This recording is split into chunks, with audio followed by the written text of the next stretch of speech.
الحمد لله نحمده ونستعينه ونستغفره ونؤمن به ونتوكل عليه ونعوذ بالله من شرور أنفسنا ومن سيئات أعمالنا. من يهده الله فلا مضل له ومن يضلله فلا هادي له، ونشهد أن لا إله إلا الله وحده لا شريك له، ونشهد أن سيدنا ومولانا محمدا عبده ورسوله صلى الله تعالى عليه وعلى آله وصحبه وبارك وسلم تسليما كثيرا كثيرا. أعوذ بالله من الشيطان الرجيم. بسم الله الرحمن الرحيم. قل إن كان آباؤكم وأبناؤكم وإخوانكم وأزواجكم وعشيرتكم وأموال اقترفتموها وتجارة تخشون كسادها ومساكن ترضونها أحب إليكم من الله ورسوله وجهاد في سبيله فتربصوا حتى يأتي الله بأمره، والله لا يهدي القوم الفاسقين.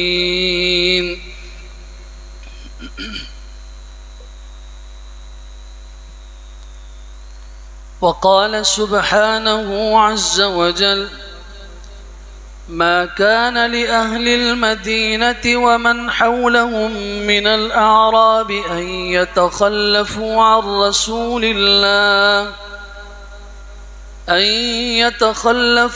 رسول الله ولا يرغبوا بهم عن نفسه.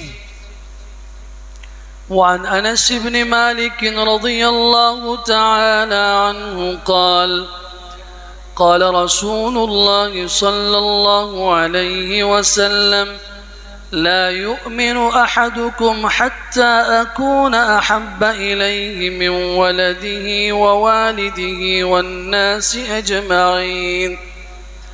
وعنه رضي الله تعالى عنه قال رسول الله صلى الله عليه وسلم: ثلاث من كن فيه وجد بهن حلاوة الإيمان: أن يكون الله ورسوله أحب إليه مما سواهما، وأن يحب المرء لا يحبه إلا لله، وأن يكره أن يعود في الكفر بعد أن أنقذه الله منه، كما يكره أن يلقى في النار. وعنه رضي الله تعالى عنه قال: جاء رجل إلى النبي صلى الله عليه وسلم يسأله عن الساعة، فقال: وما أعددت لها؟ قال: لا شيء إلا أني أحب الله ورسوله.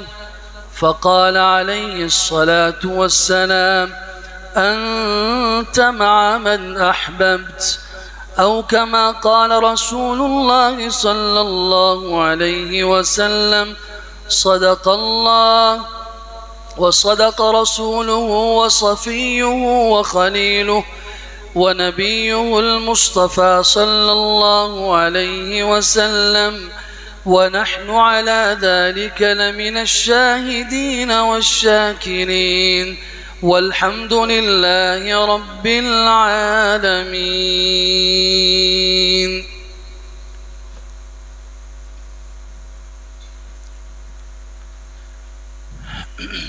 عزیزان محترم،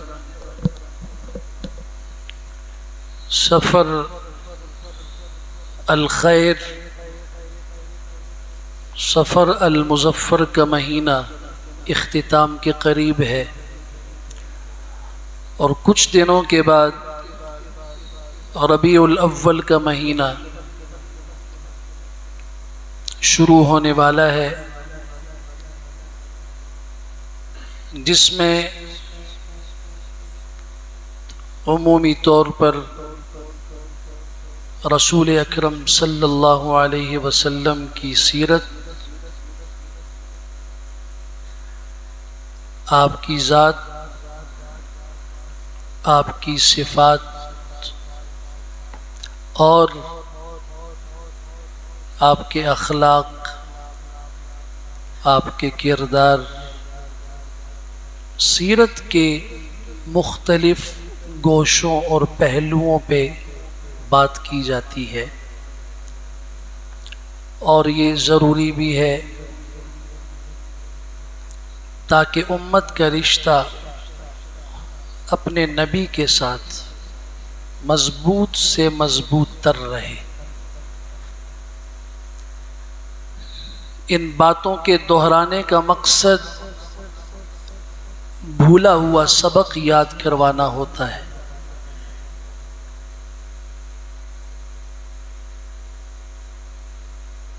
آج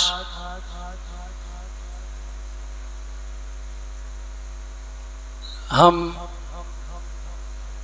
حضور اقدس صلی اللہ علیہ وسلم کے متعلق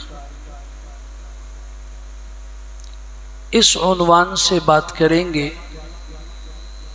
جو ایمان کے لیے بنیاد کی حیثیت رکھتا ہے،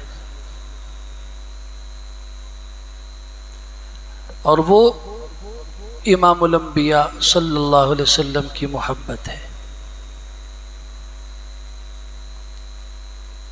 زندگی نے ساتھ دیا تو سیرت کے مختلف عنوانات اور سیرت کے مختلف پہلوؤں پہ انشاءاللہ بات ہوتی رہے گی۔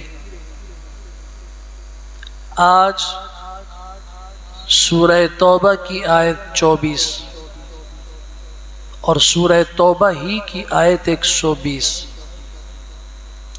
صحیح بخاری اور مسلم میں خادم رسول اللہ صلی اللہ علیہ وسلم حضرت انس بن مالک رضی اللہ تعالیٰ عنہ کی وہ 3 روایات، 3 احادیث جو میں نے خطبے میں پڑھی ہیں، وہ اسی عنوان سے تعلق رکھتی ہیں۔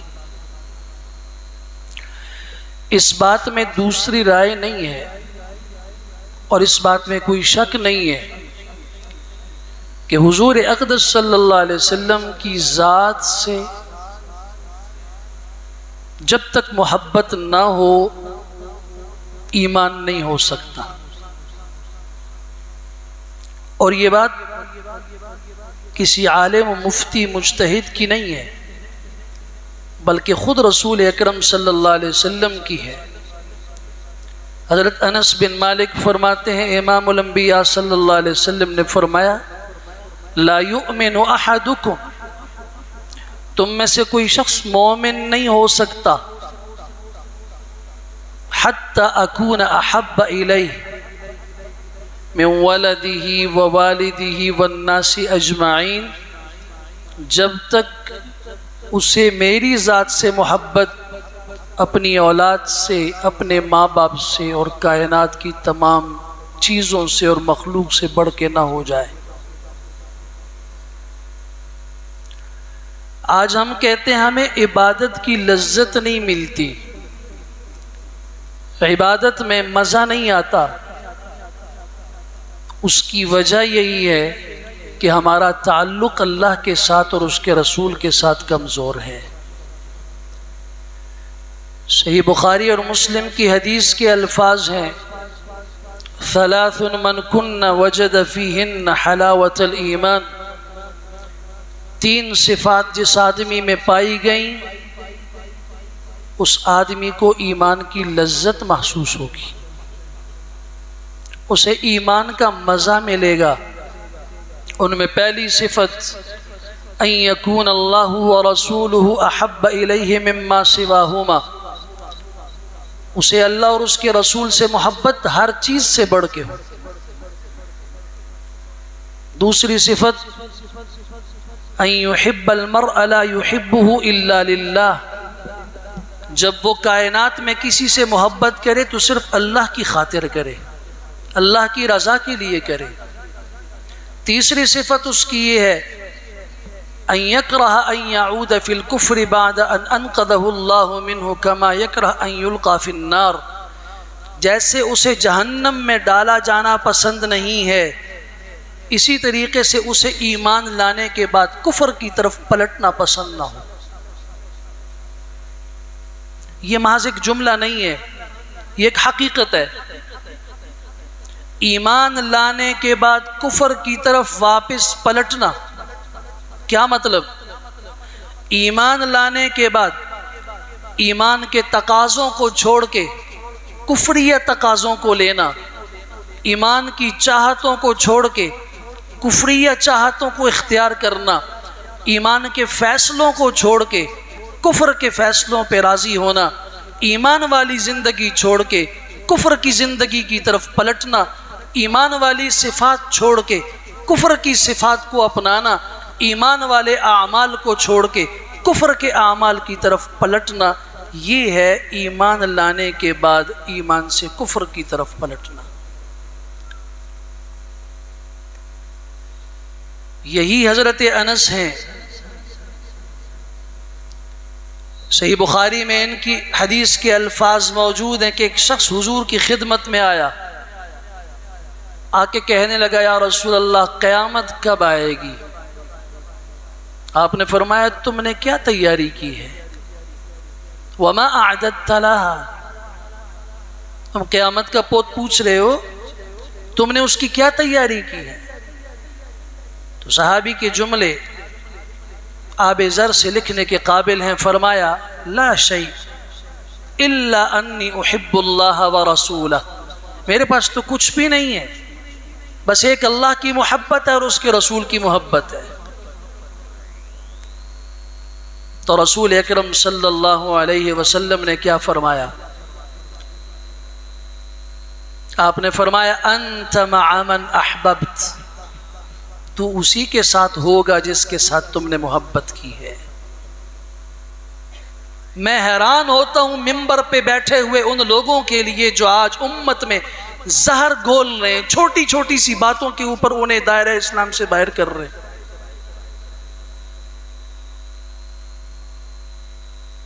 ورنہ اس حدیث کا کیا مطلب ہے؟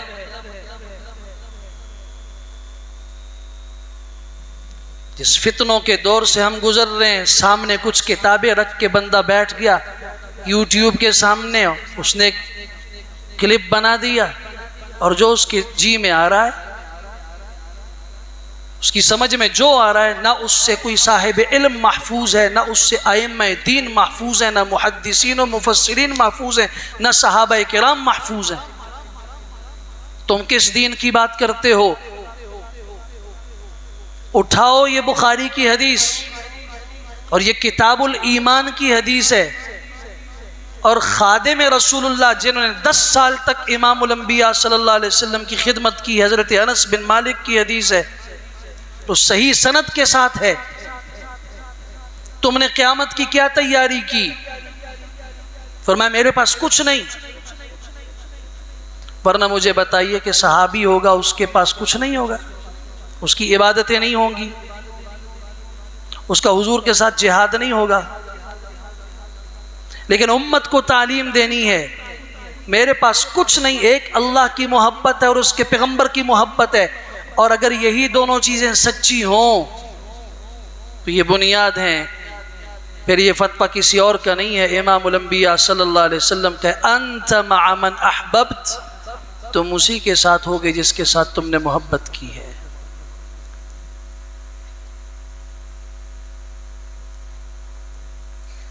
حضور نے تو قریب کیا، چھوٹی چھوٹی سی باتوں پہ بشارتیں سنائی، میں اس طرف نہیں جاؤں گا، موضوع اپنی جگہ پہ رہ جائے گا،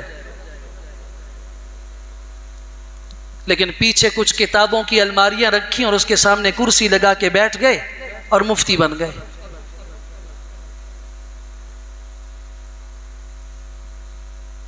بچو ان ظلموں سے۔ جس دن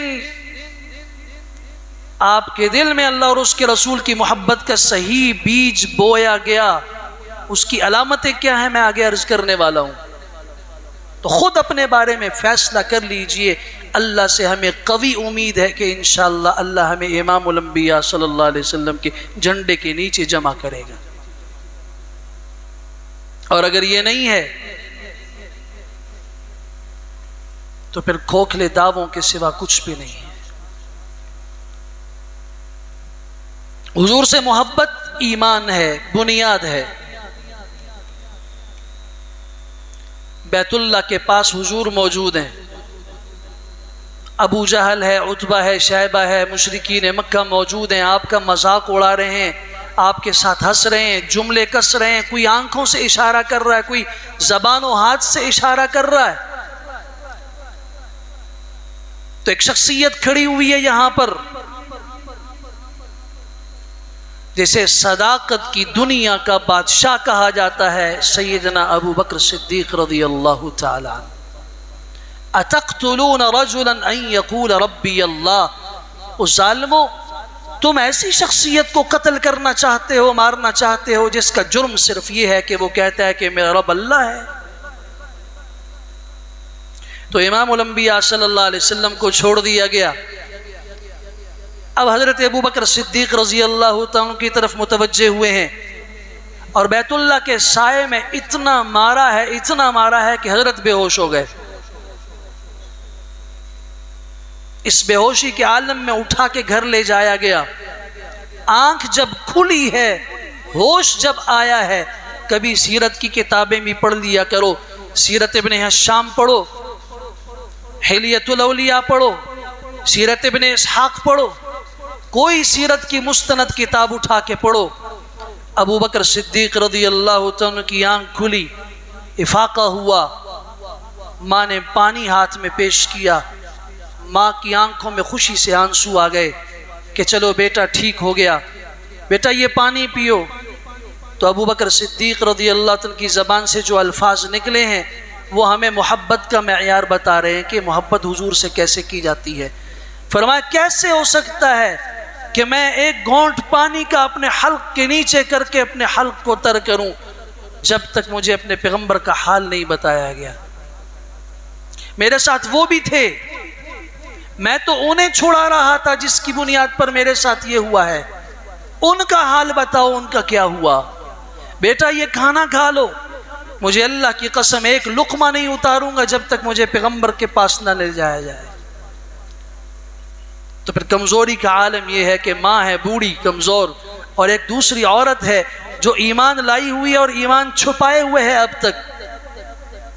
اس نے کہا مجھے پتا ہے کہ حضور صلی اللہ علیہ وسلم کہاں پہ ہو سکتے ہیں۔ دو عورتوں نے، کمزور عورتوں نے، رات کی تاریکی میں ابو بکر صدیق رضی اللہ تعالیٰ عنہ کو اپنے کندھوں کے سہارے پہ گھسیٹ کے حضور اقدس صلی اللہ علیہ وسلم کی خدمت میں لایا۔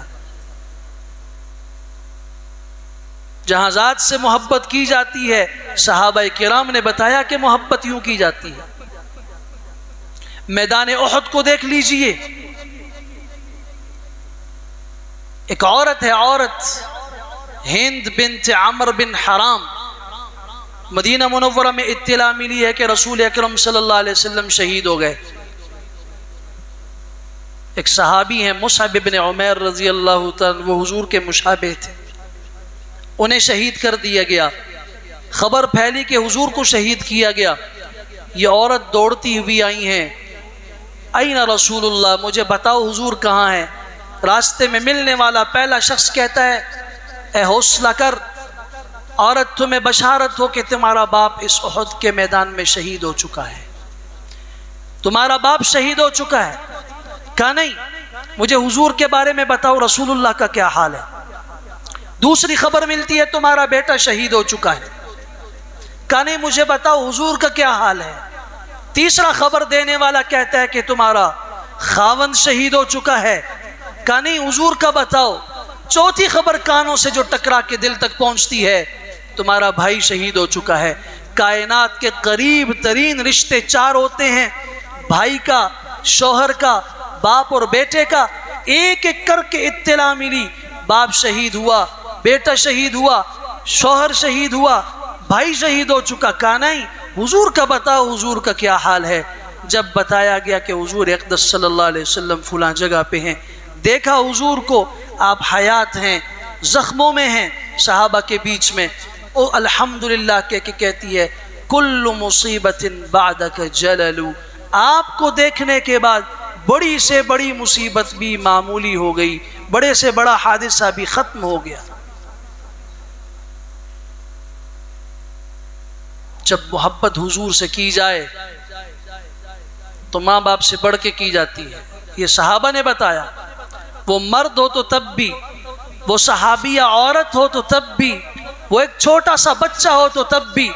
یمن کے علاقے سے ڈاکو ایک چھوٹے بچے کو اٹھا کے منڈی میں بیچ دیتے ہیں، وہ بچہ بکتے بکتے بکتے سیدہ خدیجۃ الکبریٰ ام المومنین، اس امت کی پہلی ماں سیدہ خدیجۃ الکبریٰ رضی اللہ تعالیٰ عنہ اس کو خرید کے لے آتی ہیں، اور جب ان کا نکاح حضور سے ہوتا ہے تو وہ حضور صلی اللہ علیہ وسلم کی خدمت کے لیے حاضر کر دیے جاتے ہیں۔ زید ابن حارثہ رضی اللہ تعالیٰ عنہ بچے ہیں، ماں باپ عزیز و اقارب یمن کا چپا چپا ڈھونڈ رہے ہیں، منڈیوں میں جا رہے ہیں، شہروں کے شہر ڈھونڈ رہے ہیں، ہمارے بیٹے کا کیا بنا۔ آخر اطلاع ملی آپ کا بیٹا زید اس وقت مکہ مکرمہ کے ایک شریف شخص کے پاس ہے، جو نہایت با اخلاق ہے، جو بہت خوبصورت کردار والا ہے، جو بہت ہی خوبصورت اخلاق و صفات کا مالک ہے، جاؤ ہو سکتا ہے تمہیں تمہارا بیٹا مل جائے۔ باپ اور چچا یمن سے مکہ مکرمہ میں آئے ہیں، حضور اقدس صلی اللہ علیہ وسلم کی خدمت میں حاضر ہوئے ہیں، بتایا ہمارا بیٹا ہے، ہمارا بھتیجا ہے، سنا ہے آپ کی خدمت میں ہے۔ اسے بچپن میں اٹھا کے اغوا کاروں نے بیچ دیا اور شاید آپ کے پاس ہے۔ آپ نے فرمایا ہاں زید میرے پاس ہے۔ زید کو بلایا اور کہا جانتے ہو کون ہے؟ تو آپ سوچئے تو صحیح، ایک معصوم بچہ جب ماں باپ سے بچھڑ جائے اور اسے ایسے ظالمانہ طریقے سے ڈاکو اٹھا کے لے جائیں جن کے پاس کوئی دل نہ ہو، جنہوں نے کبھی بچوں کا رحم نہ سیکھا ہو، اگر ان کے دل میں رحم ہوتا تو وہ کسی بچے اور ماں کے اندر جدائی کرتے، وہ ماں اور بیٹے کے بیچ میں جدائی کرتے۔ رحم سے خالی لوگوں کے پاس جو بچہ رہا ہو، آج جب سامنے باپ اور چچا ہیں وہ تو لپٹ جائے ان کے ساتھ، رو رو کے برا حال کر دے۔ وہ دیکھا ہاں حضور صلی اللہ علیہ وسلم یہ میرے ابا جی ہیں اور یہ میرے چچا ہیں، ان کے ساتھ جانا چاہتے ہو، میں بغیر کسی قیمت کے تمہیں ان کے حوالے کرتا ہوں، جاؤ اپنے ماں باپ کے پاس۔ فرمایا نہیں میں آپ کی خدمت میں رہوں گا اور خوشی سے رہوں گا۔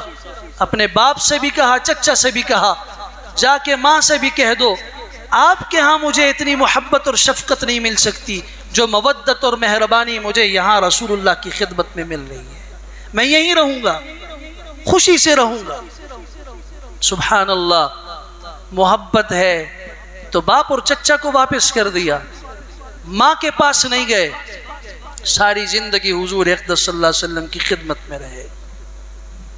محبت سیکھنی ہو تو اس مظلوم سے سیکھو، جوان سے، جسے ہاتھوں سے باندھ کر تنعیم کے پاس لایا گیا ہے اور ابھی کچھ دیر کے بعد اسے سولی دی جانی ہے۔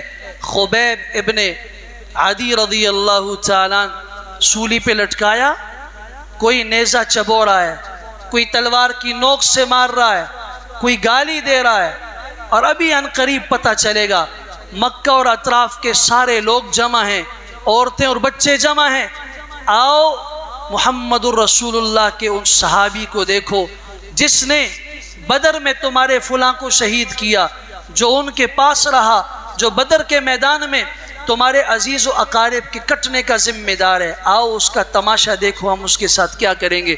سولی پہ لٹکے ہوئے ہیں، 2 رکعت نماز نفل پڑھنے کی اجازت مانگی ہے جو آخری خواہش ہے، مختصر نماز پڑھی اور فرمایا مختصر، زندگی کی آج سب سے مختصر 2 رکعت پڑھ رہا ہوں، اس لیے پڑھ رہا ہوں تمہیں پتہ چل جائے کہ کہ محمد الرسول اللہ کے صحابہ محمد الرسول اللہ پہ ایمان لانے والے موت سے نہیں ڈرتے.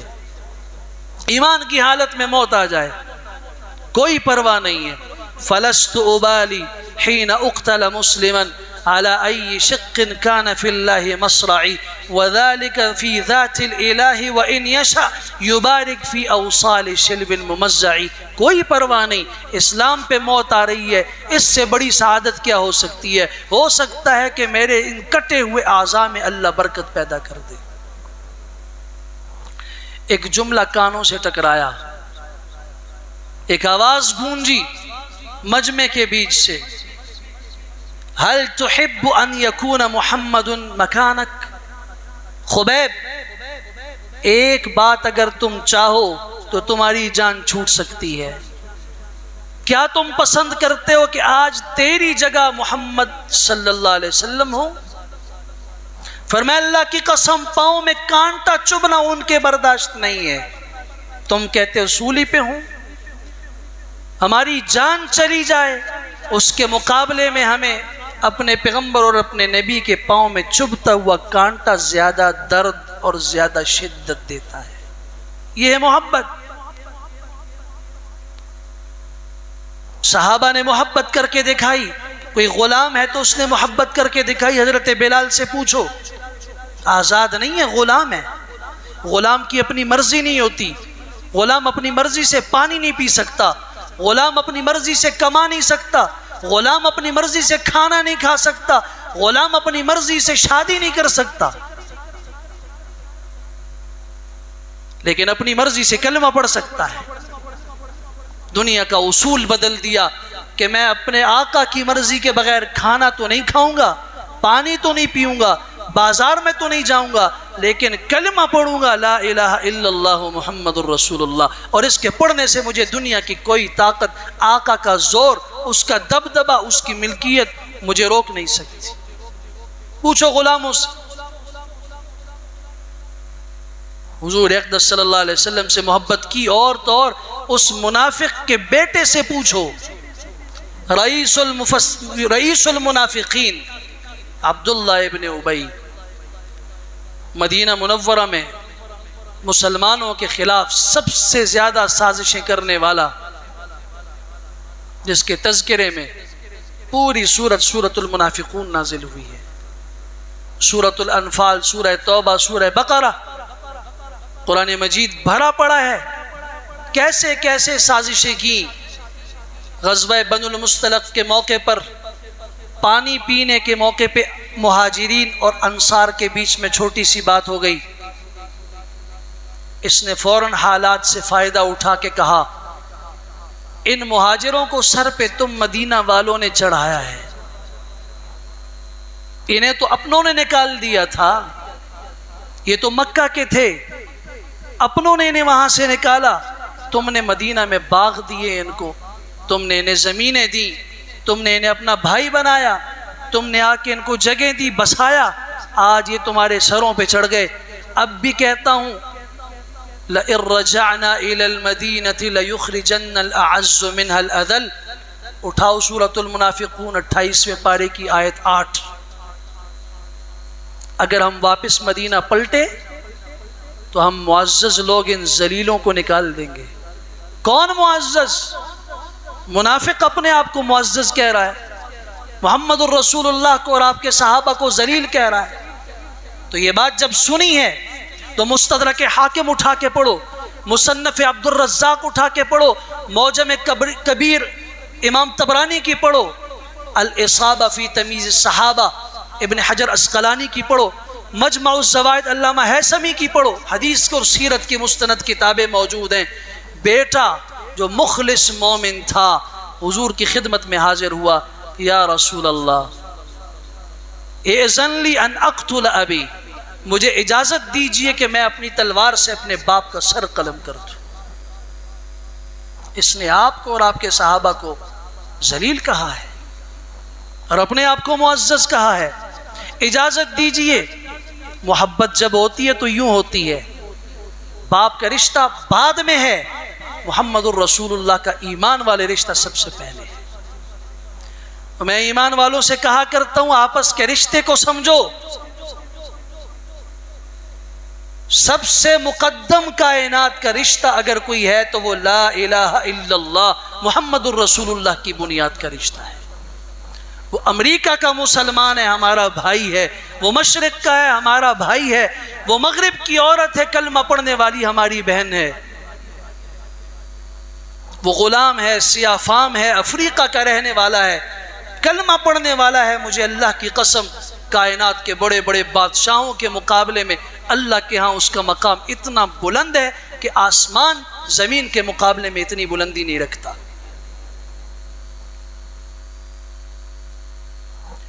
میں درد دل رکھنا چاہتا ہوں. ہمیں بتایا گیا، ہمارے پیغمبر نے کہا جب تک مجھ سے ٹوٹ کے محبت نہیں کرو گے اس وقت تک تم مومن نہیں ہو سکتے. تو میں اللہ کو گواہ بنا کے کہتا ہوں کہ ہمارے پیغمبر کے ساتھ جس چیز کی بھی نسبت ہے، مجھے کائنات بنانے والے رب کی قسم ہے، رب کعبہ کی قسم ہے، ہمیں اس نسبت والی ہر چیز سے محبت کائنات کی ہر چیز سے بڑھ کر ہے اور ہونی چاہیے.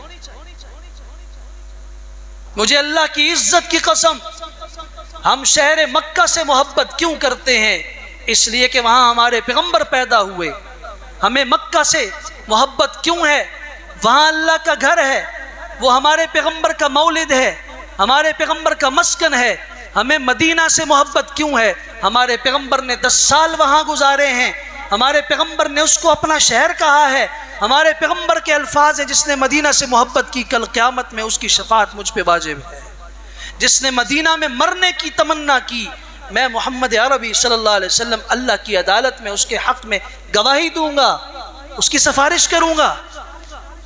ہمیں ہر اس نسبت سے محبت، ہم ان صحراؤں سے، ان سنگریزوں سے، ان سیاہ پہاڑوں سے، ان بیابانوں سے، ان وادیوں سے کیوں محبت کرتے ہیں؟ ان میدانوں سے کیوں محبت کرتے ہیں؟ آج بدر کی محبت کیوں ہے ہمارے دل میں؟ احد کی محبت کیوں ہے؟ حنین و خیبر کی محبت کیوں ہے؟ مریسی و مستلق کی محبت کیوں ہے؟ طائف کی وادی کی، بطحہ کی وادی کی، عقیق کی وادی کی محبت کیوں ہے؟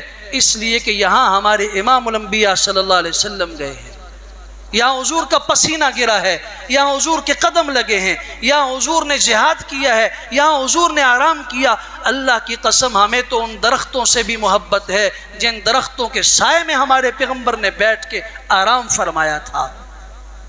ہمیں ان درختوں سے، ان پتھروں سے محبت، ہمیں ان کھجوروں سے محبت ہے جن کھجوروں کو حضور اقدس صلی اللہ علیہ وسلم نے محبت سے کھایا تھا.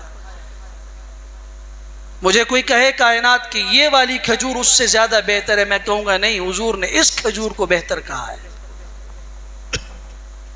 کیوں آج عجوہ سے محبت ہے یا نہیں ہے؟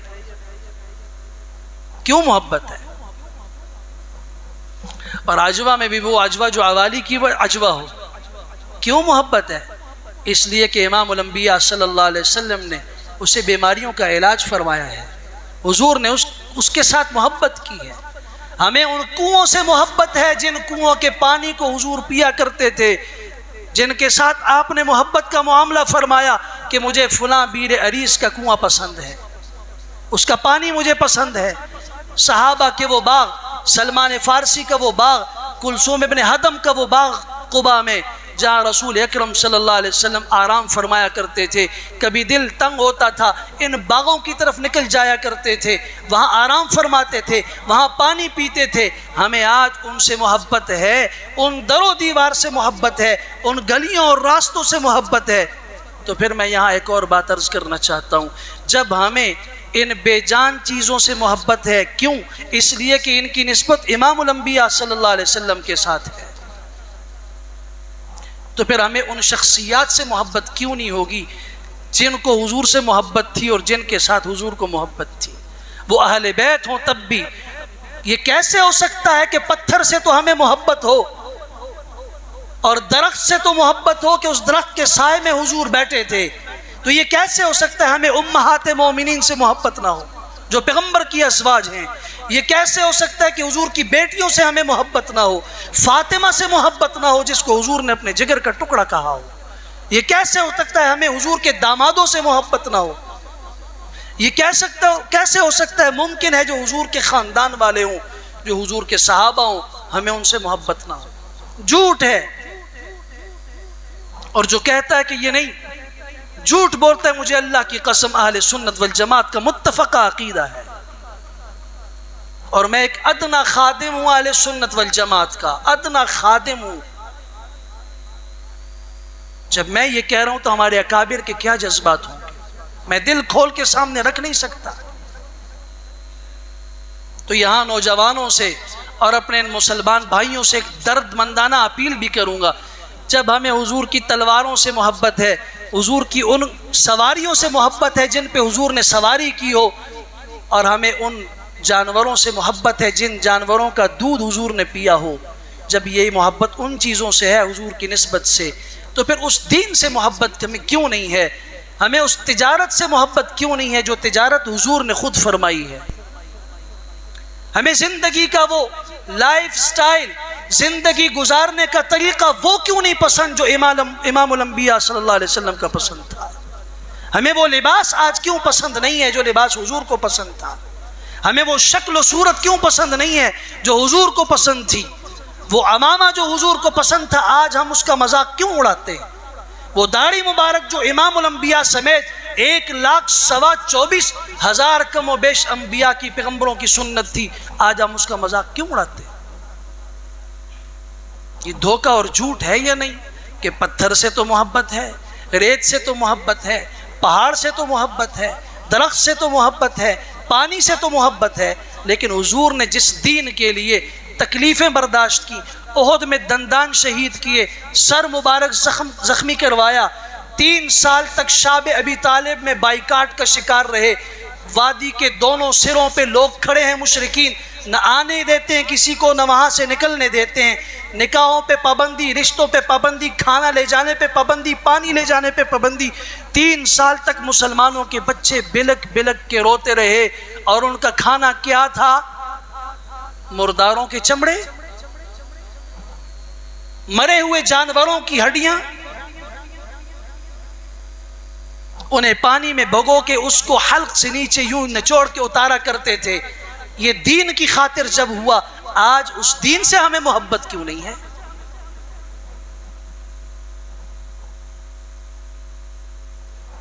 اللہ اکبر کبیرہ۔ ام المومنین سیدہ عائشہ صدیقہ رضی اللہ تعالیٰ نے پوچھا، یا رسول اللہ صلی اللہ علیہ وسلم، کیا آپ کی زندگی میں احد کے دن سے بھی زیادہ کوئی سخت دن آیا تھا؟ آپ نے فرمایا ہاں، طائف والا دن اس سے بھی زیادہ سخت تھا۔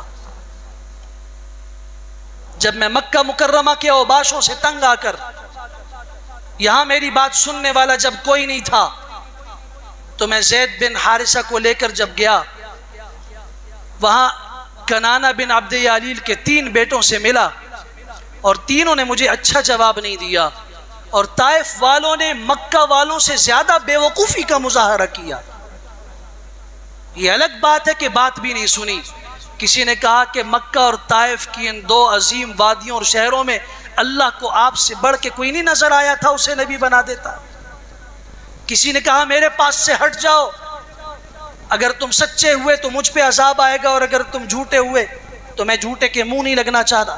میرا مذاق اڑایا گیا، اور اس سے بڑھ کر وہاں کے اوباش، وہاں کے پاگل اور وہاں کے چھوٹے اور بے وقوف بچوں کو پتھر دے کے میرے پیچھے لگایا گیا، جنہوں نے مجھ پہ پتھروں کی بارش کی، اور ایسی پتھروں کی بارش کی۔